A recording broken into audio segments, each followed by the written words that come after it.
Hello, everyone. I'm Ryan Garcia. This is Fireside Yankees, joined by Chris Drew. And the New York Yankees 2025 season has come to an end. The Toronto Blue Jays vanquished the New York Yankees in 4 games.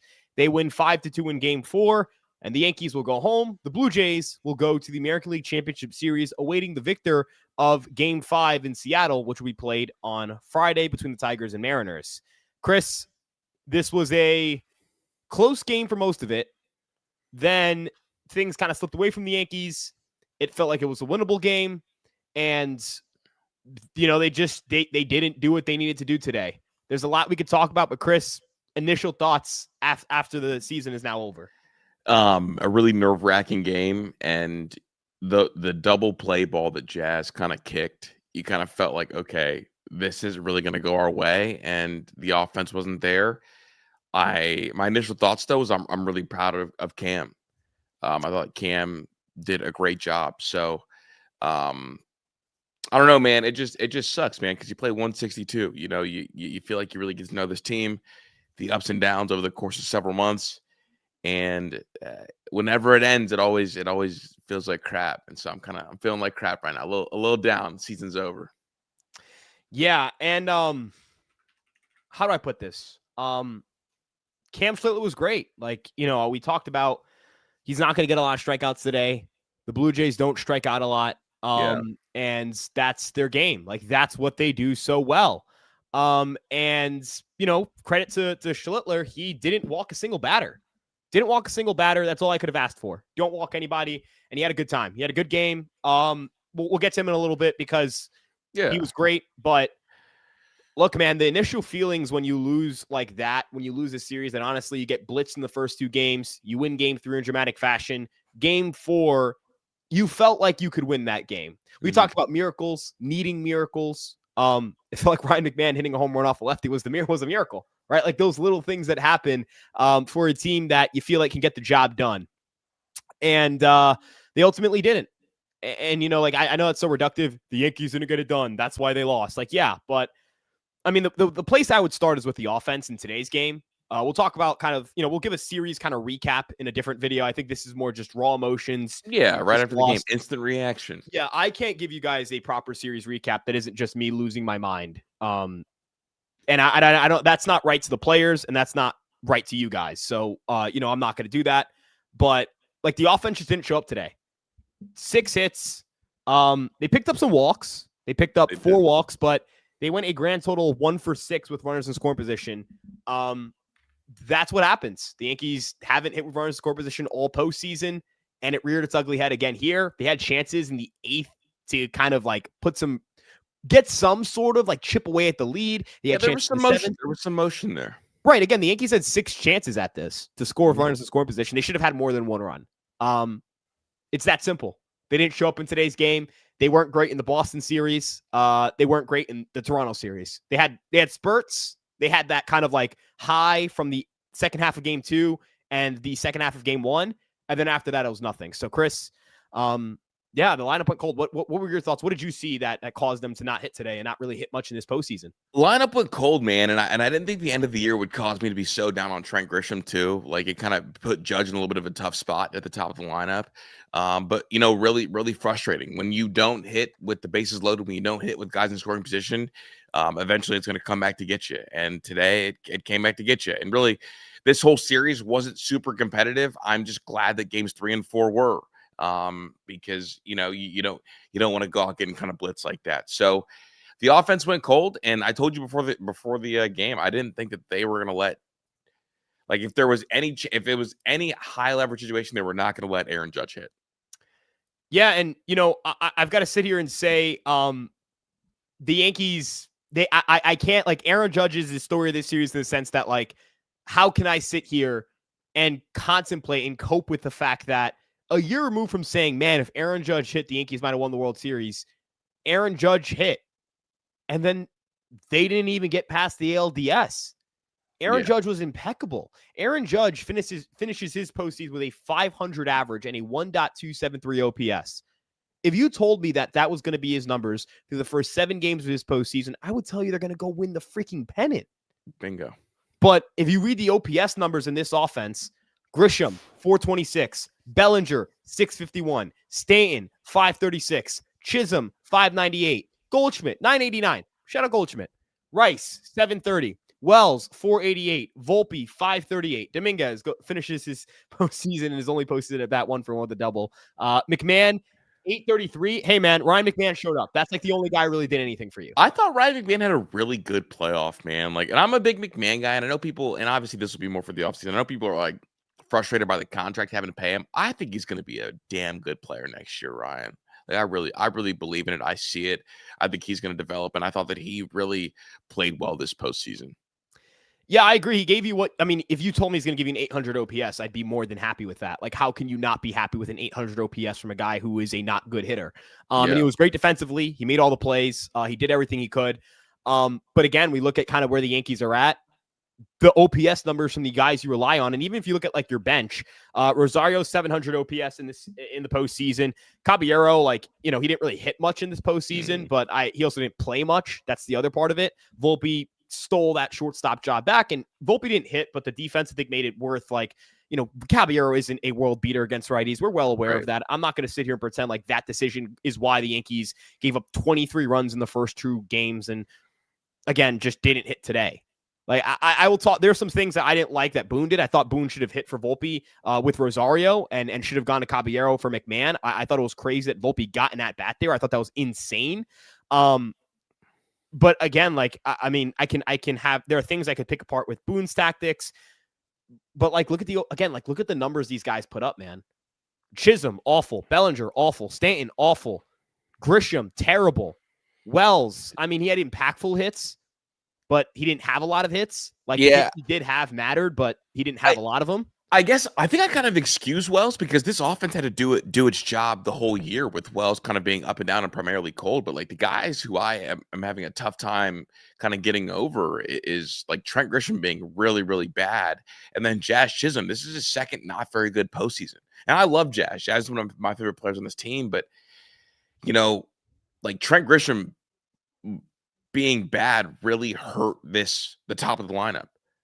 Like in a world where Aaron Judge was on such fire, like having Trent at the top be bad really stings. And I'm gonna be honest, man. Look, Jazz was awful. I think Jazz was awful this postseason. That error he made today might have cost them a baseball game. And I mean, Schlittler was, if Jazz did what he should have done there, which is turn 2. Schlittler has 7 innings of 2-run ball. You hand the game to Williams. You hand the game to Bednar. I don't think another run scores. I'm not saying the Yankees would have won this game, but I mean, shoot, Jeff Hoffman was going to pitch that 9th inning. The Yankees scored 2 off of him. Scored a run off of him. Yankees might have been going to extras. Yeah, it puts you in a better spot if that double play happens. And it was tailor-made. It was a tailor-made double play ball. And it wasn't, it was 88 miles per hour off the bat. Granted, it's not I guess not I don't even know. No, it is tailor-made. Like, that's a perfect ball. That's tailor-made. That's a perfect hop. Ball. It wasn't even in between hop. It's a one hop. That's a perfect ball. He needs to make that play. Like, I can't. The only thing that made it weird was I think the ump was kind of like maybe caught right in Chisholm's line of sight real quick. Yeah, but again, like, even if you get one there, I think Schlittler gets out of it. Yeah. Like, I think getting in out, not booting the ground ball was the key there. Not booting it was the key. And I mean, again, like, the Yankees, they needed Jazz to be Jazz, and he wasn't. They needed Bellinger to be Bellinger, he wasn't. They needed Grisham to be Grisham, he wasn't. They needed Stanton to be Stanton, he wasn't. Judge carried this team. It was the inverse of last year. It felt like enough guys hit that Judge was the reason why they didn't win the World Series. Not the only reason, but one of the reasons. Yeah. This time it's the complete opposite. And that's what makes, I think, this so much more frustrating, because it's like you get the outcome that if you got a year ago, you win the World Series. You win the World Series. And I guess this counts, like, I have too many mistakes here. That Jazz mistake was awful. It just, that might have cost you a baseball game. Again, I think that Volpe hitting was a mistake. I don't know how Volpe gets that at bat. I don't care that his numbers are better against lefties than righties. Caballero and Rosario have out-hit the guy against lefties all year. All year. Yeah, that was a really frustrating Boone play. It's do or die, man. Mm-hmm. I get it if it's game 2 or game 1. You go, you know what? Let me see if Volpe can do it. All right, whatever. Your season doesn't end if you lose. Your season ends if you don't score. You took Rosario out, or you put Rosario in for McMahon anyways. You made your defense significantly worse anyways. Why not lean all in for the offense? Why is that not the case here? And that's but again, I'm not saying to say the series is on Boone. The entire game is on Boone. That's not like, I think you can criticize without being crazy. But that doesn't help. You need your manager to help. In the little ways that managers in baseball can. They can't call plays. Christian Yelich had a quote about this with like Craig Counsell. Like, he's not going to, managers aren't going to run like some special blitz package or some, flea flicker play that your defense isn't accounting for, some disguise with, with your secondary, whatever it may be. But you need to press the right buttons. And I didn't feel like Boone pressed a lot of right buttons in this series. I thought he did with the bullpen. It was great yesterday, but I didn't love how he managed the postseason. I was not in love with it. But I'm not going to say that's why they lost. I was in love with it, but that's not why they lost. I thought he did a B to B plus job managing the that's fair. bullpen this series, I guess, just because like he was really given no chances. Yeah. Like his starting pitching outside of Cam, who I am excited to talk about, really hung him out to dry. And honestly, like if we talk about a series, or we talk about the series, Max Fried and Carlos Rodon, awful. Luis Gil, awful. Like, if the Yankees get one good start in Toronto, they might win the series. Mm-hmm. Like we said this in the wild card series. Man, you really hope you don't ever see a I miss Garrett Cole tweet. Because if you see an I miss Garrett Cole tweet, something awful has occurred. Bingo. I didn't fire one, but I thought about it. You know what I thought to myself during game 2? Garrett Cole's not doing what Max Fried did today. He's not. I mean, hell, dude, like game 1, dude, I'm like over here like, okay, Luis Gil's starting a game that's essentially becoming a Yankees bullpen game because Garrett Cole's not here. Yeah, and again, that game, despite how bad he was in the 2 innings, or despite how ineffective Boone deemed him to be, which I think was the right call, if Weaver does a job, they might have won that freaking baseball game. Bingo. If they hit with runners in scoring position, they might have won that freaking baseball game. I think it makes it so much more painful to know that there were opportunities to win this series and win games, and they didn't get it done. Now, credit to the Blue Jays. They played good baseball. They hit the crap out of the ball. They pitched their tail off. They played a very good series. Vladdy was outrageous. Vladimir Guerrero Jr. was unstoppable. Unstoppable. Yeah. Trey Savage, incredible. Kevin Gausman, spectacular. Eric Lauer today. Shout out him for if you're a Blue Jay fan. Your bullpen was great. Your team, outside of obviously yesterday, your offense was great. Well, they dropped 5, 6, 13, and 12 runs. 10. They didn't have a single game in this series where they picked up fewer than 5 runs. Ernie Clement. I bet this guy's Luis Ariz. I guess that's who he is. Addison Barger, can't get him out. Alejandro Kirk. I don't actually know if Alejandro Kirk had a great series, but in my head, he did. He hit 2 home runs. I forgot about that. Okay, but Alejandro Kirk can't get him out. Two home runs in Toronto. Cam had his number today. Yes. Varsho had a big series when they were in Toronto.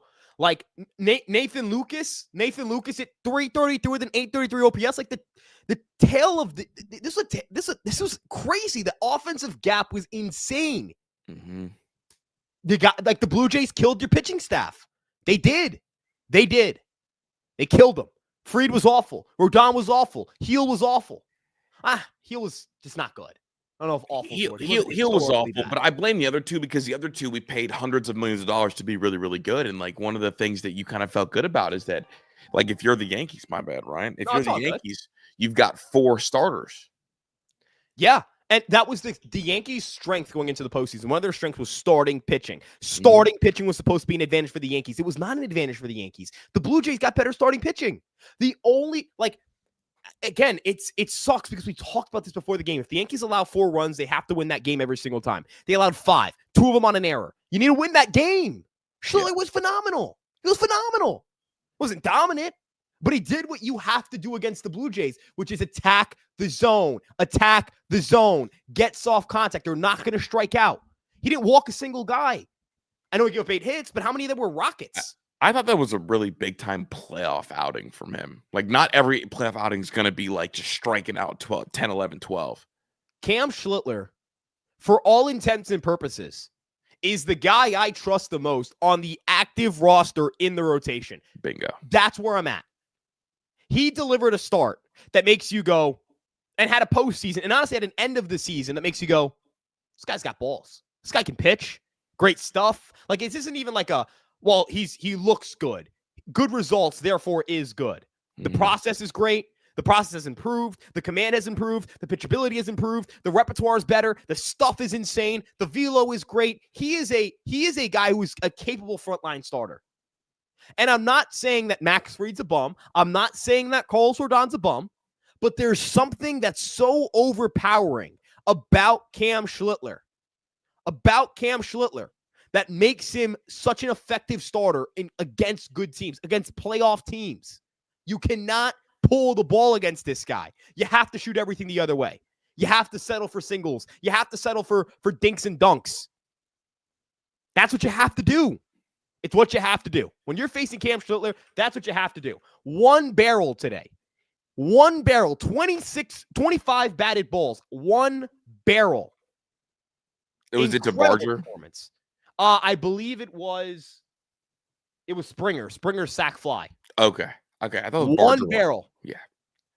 Average exit velocity against 86 miles per hour, I believe. 86. Yeah, I actually had it on the dot.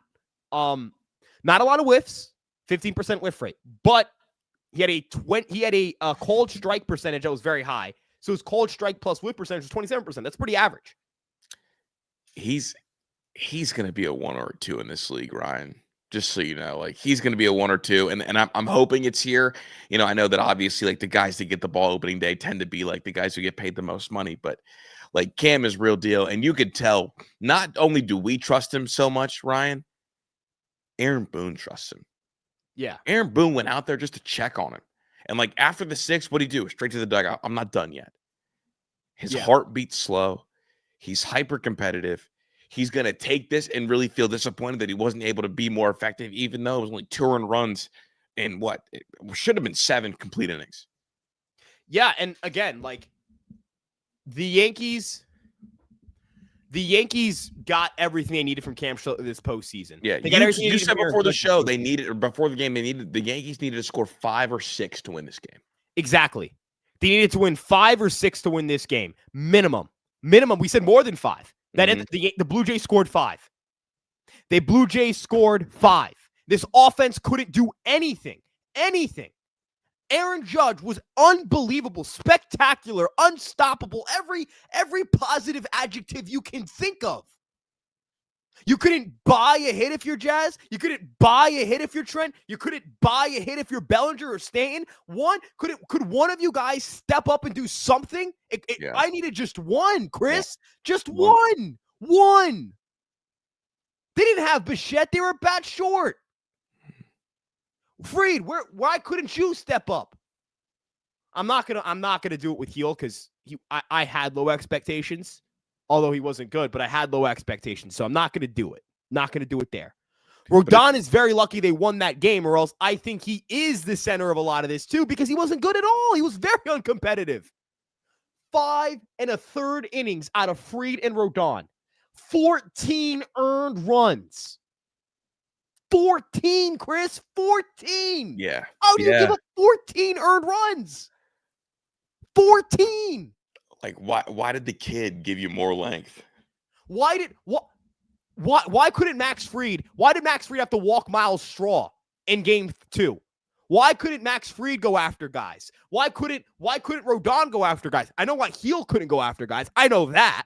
Although I don't even know if he walked it. I think he might have walked one guy in that. Granted, 2 innings again, but like, point is, why is it that I watched Cam Schlittler go out there and it looked like you couldn't tell any difference in his heart rate? You couldn't tell a difference. Not even a little bit of a difference. Nothing. I thought he was too cool and calm. I mean, he opened up the game and was sitting 97. Yeah. He was calm and collected. Yeah. I couldn't get like anyone else to step up. And the issue I think I have, Chris, is that this feels like a perpetual conversation. At the end of every year, we're having the conversation. If you're a fan, if you're someone who just casually watches, if you're someone who's in the weeds with it, how does this offense get worse every time this time of year comes around? Now, part of it again is everyone gets worse. Everyone is worse across the league this time of year. But it's worse by a mark. Like, they are a league average offense come postseason time relative to the league average, which is not acceptable when you're over that time span a top 5 offense in Major League Baseball. That's simple. That's simple. Do you think there is something to be said about like this team not being able to manufacture runs in like close ball games? Like, do you think there is something to be said about a team that like strikes out way too much? Are you subscribe to that theory, or are you kind of the other way? Because I mean, sometimes I feel that way, like immediate reaction wise. But then I remember like there were games like in the Boston series where no home runs and they're able kind of to take care of business just station to station.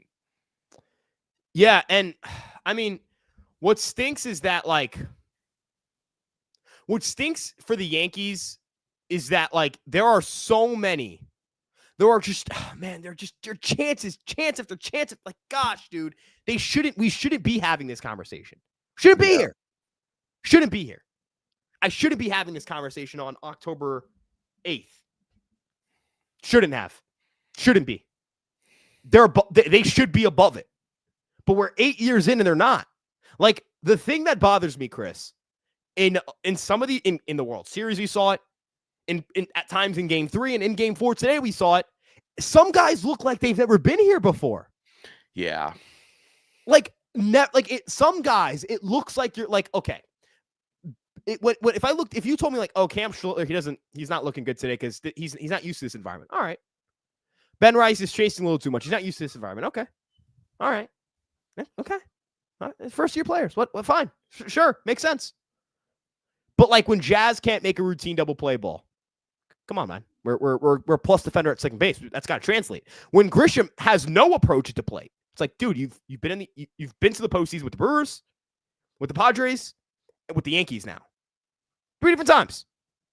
What about hey, how about like Bellinger? You won a World Series, dude. You've been in 3 of them. You were high leverage at one point. You've been in 3 of them. Yeah.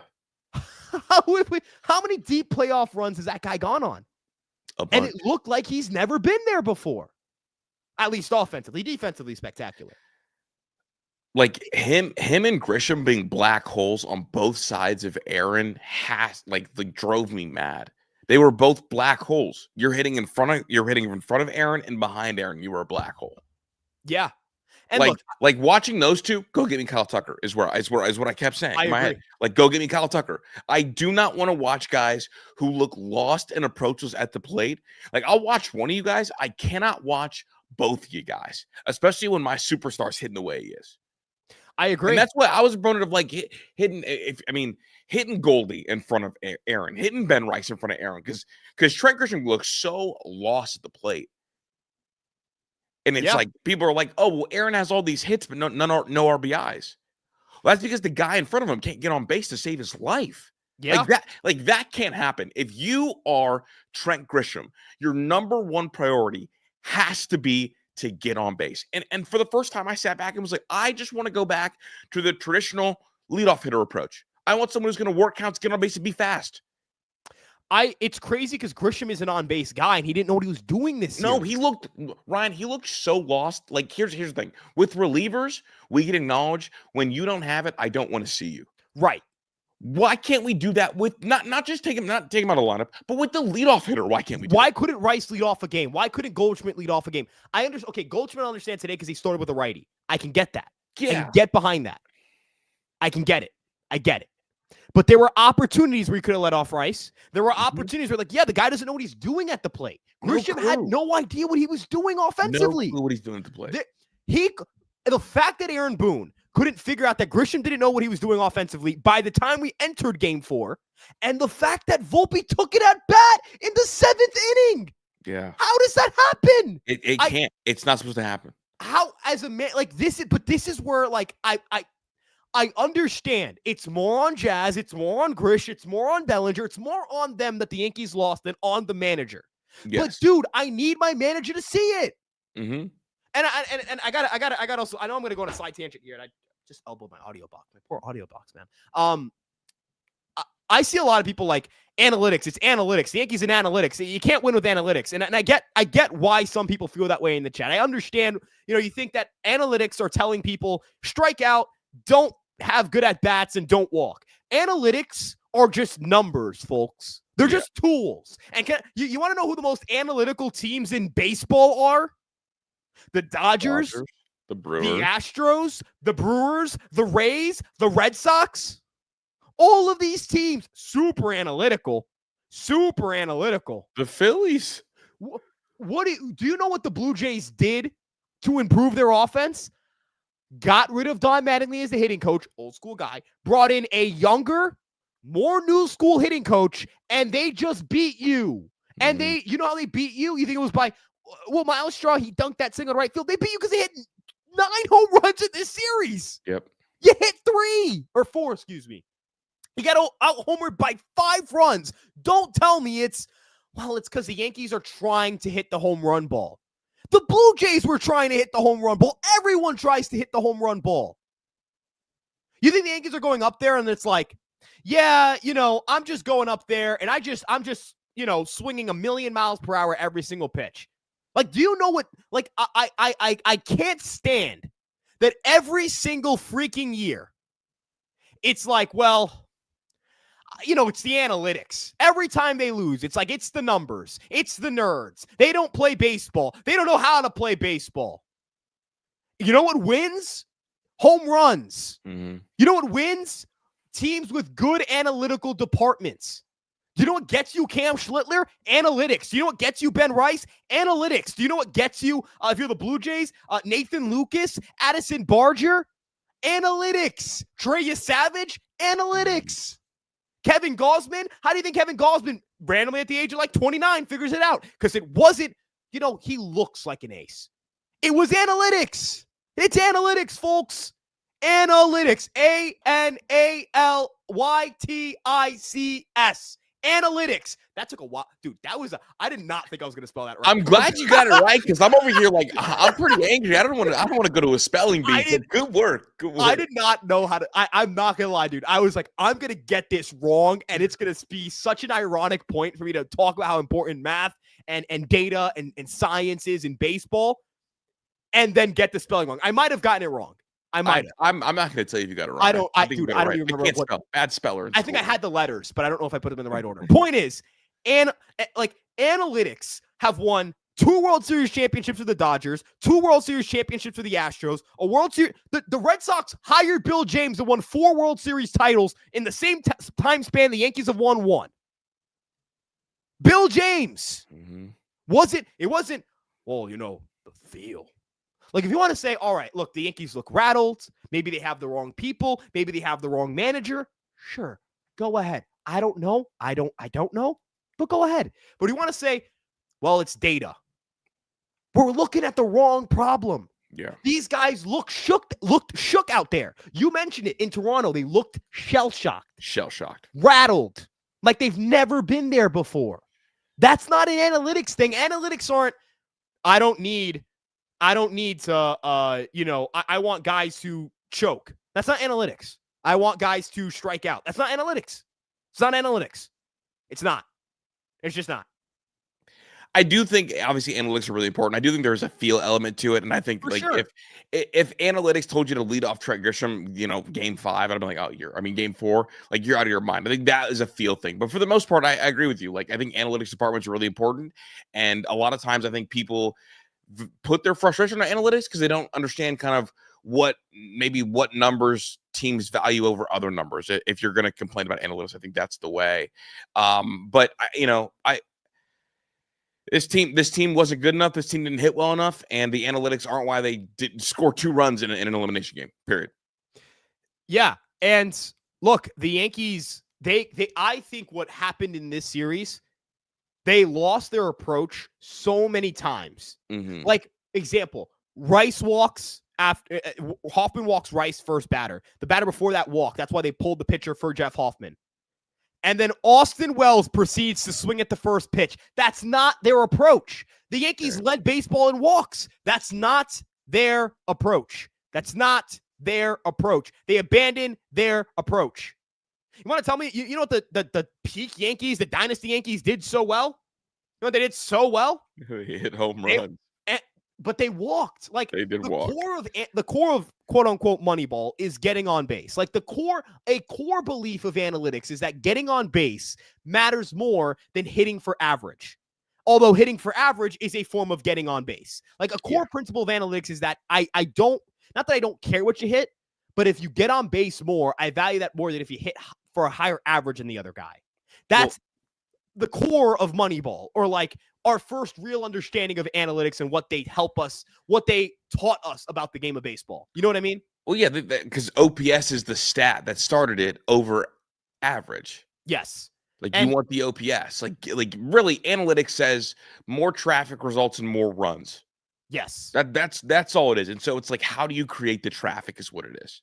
And if you look, it's like when you get the traffic, do you then try to slug, or do you just try to go station to station? Like that. That is the entire analytics argument. It is what you do when there is traffic.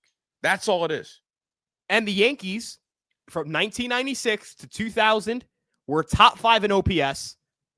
They were 6th in slugging percentage, but they were number 2 in on-base percentage. That was their key. I get on base. I have enough slug. I'm going to hit. Well, and I guess if we're going to peel it back, the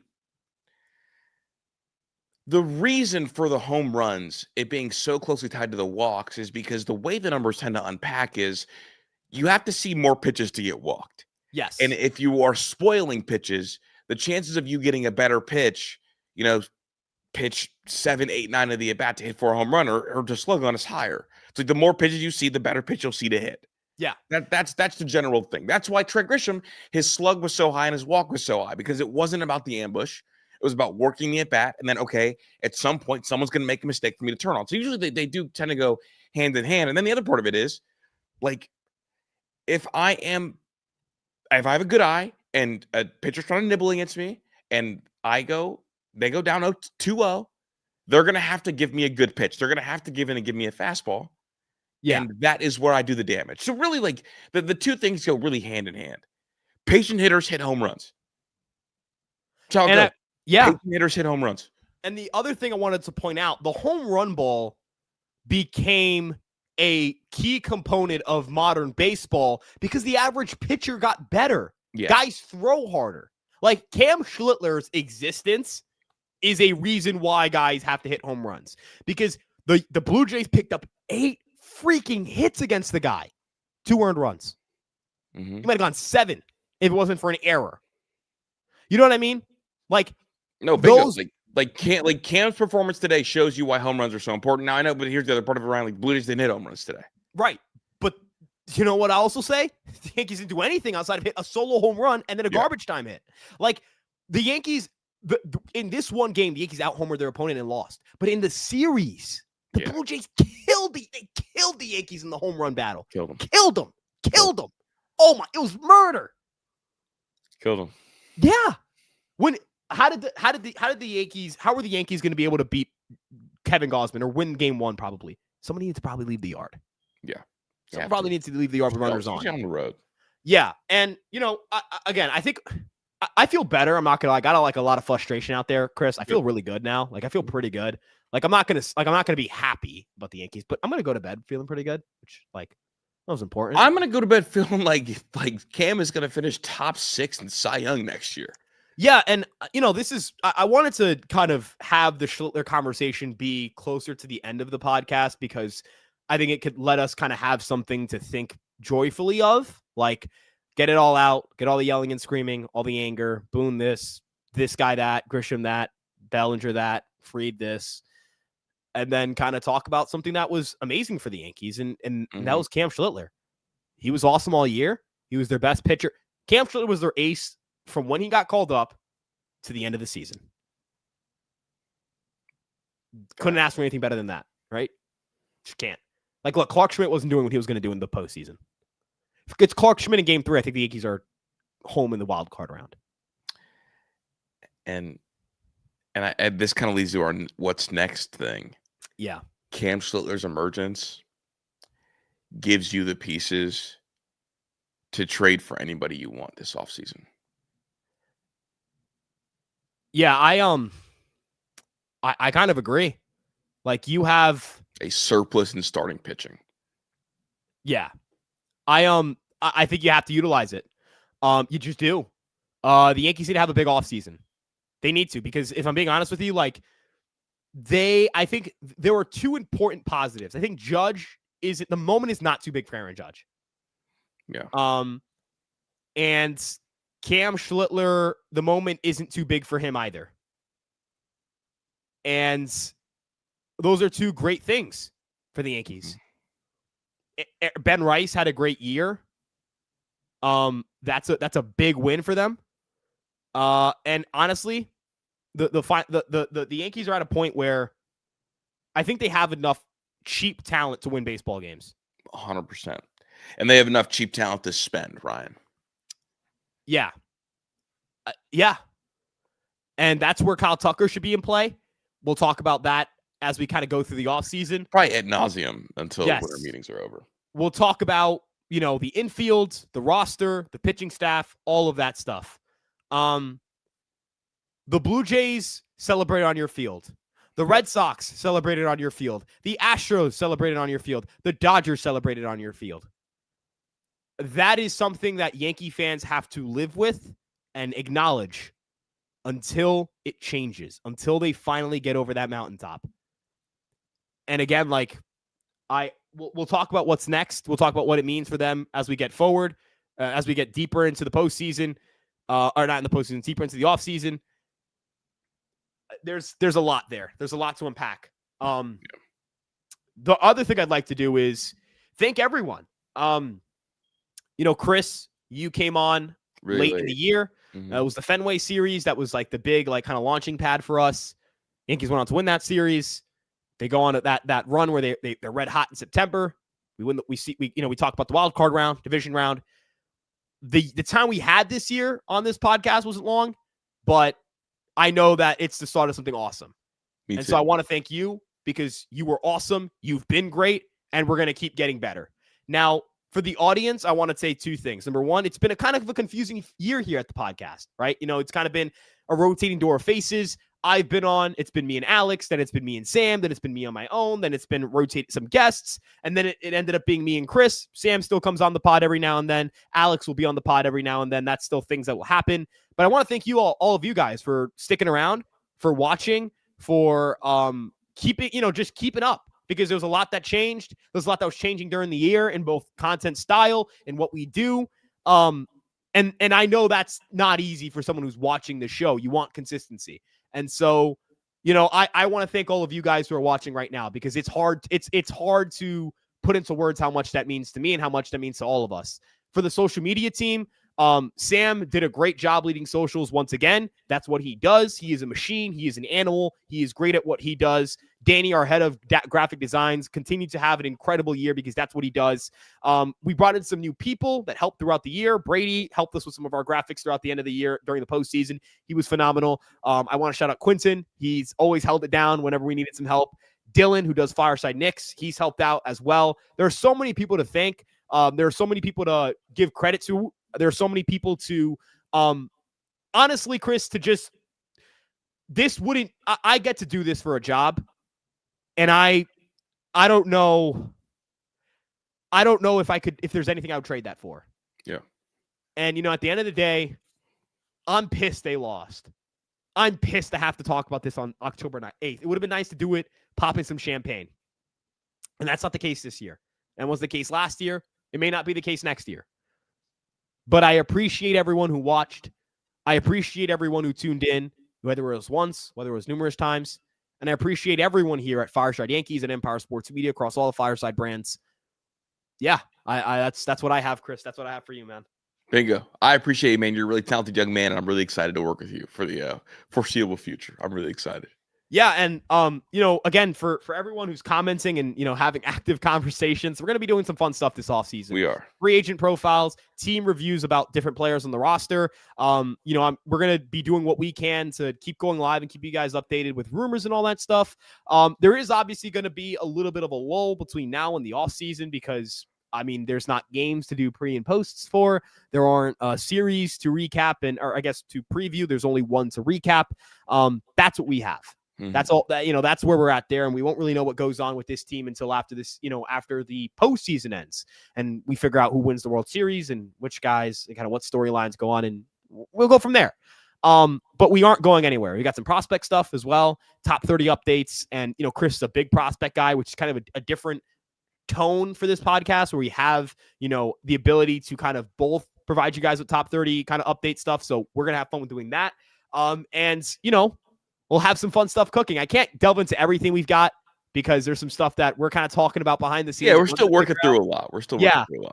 But we promise that it's going to be fun, that there's going to be some new stuff, and that it's going to be worth it. So if you're not subscribed, make sure to do that. This will be uploaded on Apple and Spotify tomorrow morning very early because I'm going to wake up early. I'm going to drink a coffee. I'm just kind of stare at my screen for a little bit, realize I don't have any baseball to do, and it's going to hurt a little. But yeah, so Chris, anything you want? That's kind of my final words. I don't know. Let that be the final words. I appreciate you, Ryan. Yeah.